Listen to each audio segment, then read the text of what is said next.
Hey everyone, so today I'm showing you how to add smooth video transitions in CapCut on PC. If you want professional looking fade transitions between your clips, this tutorial will help. Let's get started.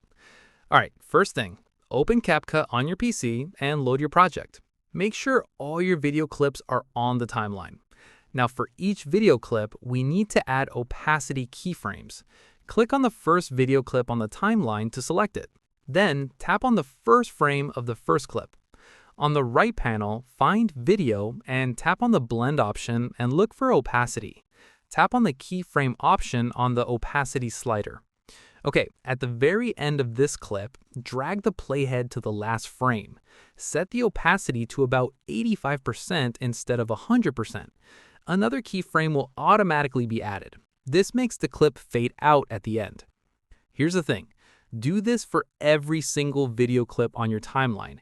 For each clip, keep the beginning at 100% opacity and set the end to 15%. This might take a few minutes, but it's worth it. Now, let's add a colored overlay. Click Media at the top left, then search for a solid black or white image.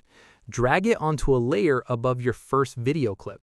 Select the overlay, click Animation on the right panel, then choose Out, and then the Fade In Animations. Extend the overlay duration to match the entire video clip length. Finally, click Effects at the top, go to Video Effects, then Trending, and find Halo Blur. Drag it onto each clip. Set the strength to 30% and speed to 100%.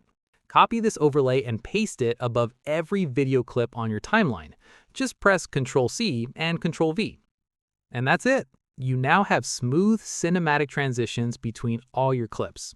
If this helped you out, let me know in the comments below.